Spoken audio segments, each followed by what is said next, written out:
Ka me gjyku historia për damën që e bën vendit. Po gjykohet, dënohet Hashim Thaçi, jo si individ, po si drejtuesi i luftës, po dhe si president i ushtrisë shqiptare të Kosovës, dënohet Kosova.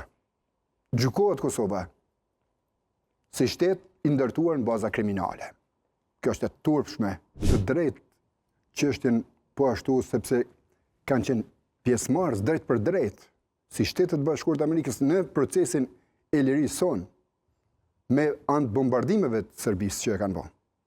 Në anën tjetër kanë pas kontakte drejt për drejt me Hashim Thaçin, Kadri Veselin, Recep Selimin, Jakub Krasniqin e të tjerë. Pra janë njoft drejt për drejt janë njoft në komunikimet e tyre. Kjo tregon që ata e din që nuk ka krime lufte. E din që është gjykat e padrejt. E din që nuk ka pas trashëgimim asnjëherë nga mesazhet, nga dëgjimet e përgjimet që i kanë bërë. E din që është gjykat politike. Prandaj reagojnë, veprojnë. Të njëjtën është bërë dhe gjatë administratës së Bidenit. Tash edhe me Trumpin. Po neve na duhet organizimi jonë shtetëror. Çka duhet me bë Kosova? Se edhe Kosova neve na duhet organizimi shtetëror. Me 15 prill mbyllet procesi i gjykatës. Neve na duhet një qeveri, një kryeministër, i cili do të shkojë në për gjitha zyret e qeverive të Bashkimit Evropian dhe Shtetet Bashkuara të Amerikës. Duhet loboj. Veç duhet me qenë një kryeministër që e presin në përzyre. Apo jo, zotja Hasani? Një kryeministër që shkon lobon, i hap dyert Shtetet Bashkuara të Amerikës, Bashkimit Evropian, dhe ju drejtohet dhe kërkon që kjo gjykat është e padrejtë.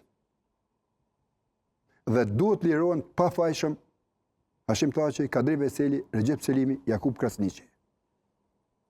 Një kryeministër me gjithë administratën tonë, Ministrinë e Jashtme, me president, duhet dalin mbrojtjet vlerave tona. Duhet dalin mbrojtjet e ushtrisë shqiptare të Kosovës. Duhet thonë se nuk është organizatë kriminale. Duhet thonë se është ushtrisë shqiptare e Kosovës është çlirimi i vendit tonë. Duhet ta mbrojnë. Është momenti i fundit. Momenti i fundit.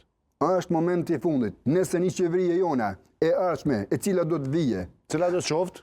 Cila do të qoftë, nuk e bën këtë veprim, ka me gjyku historia. Ka me gjyku historia për damën që e bën vendit. Po gjykohet, dënohet Hashim Thaçi, jo si individ, po si drejtuesi i luftës, po dhe si president i ushtrisë shqiptare të Kosovës, dënohet Kosova. Gjykohet Kosova si shtet i ndërtuar në baza kriminale. Kjo është e turpshme. E ai që do ta bëjë turpin, do ta bartin me ndërgjegje ose pa ndërgjegjen e tyre. Po neve na duhet sot o kurrë një qeveri e cila del mbrojtje dhe mbron vlerat e luftës së ushtrisë shqiptare të Kosovës, mbron presidentin, kryetarin e kuvendit, generalit e ushtrisë shqiptare të Kosovës. 5 prill është shumë afër, zotri Hasani. 15 prill. Po 15 prill është shumë afër. Përfundon procesi. Gjykimi nuk përfundon. Po për të nisur këtë lobimin. Ky proces i lobimit është i mundshëm tash. Prokuroria kryen procedurët e veta. Moment që i kryen procedurët, hapet mundësia të gjykata ta krijojë vlerësimin, ta krijojë perceptimin, ta krijojë analizën, ti merr dëshmitarët që i ka pas aty, ti analizojë, ti vlerësoj kredibilitetin e tyre, përgjegjësinë e tyre, veprimet e tyre, anonimitetin e tyre. Duhet marrë vendimin e drejtë. Vendimi i drejtë është Hashim Thaçi, Kadri Veseli, Recep Selimi, Jakub Krasniqi janë të pafajshëm. Ushtria shqiptare e Kosovës është e pafajshme, është luftë e pastër për liri dhe çlirim të vendit. Ky është vendimi që do të mirret.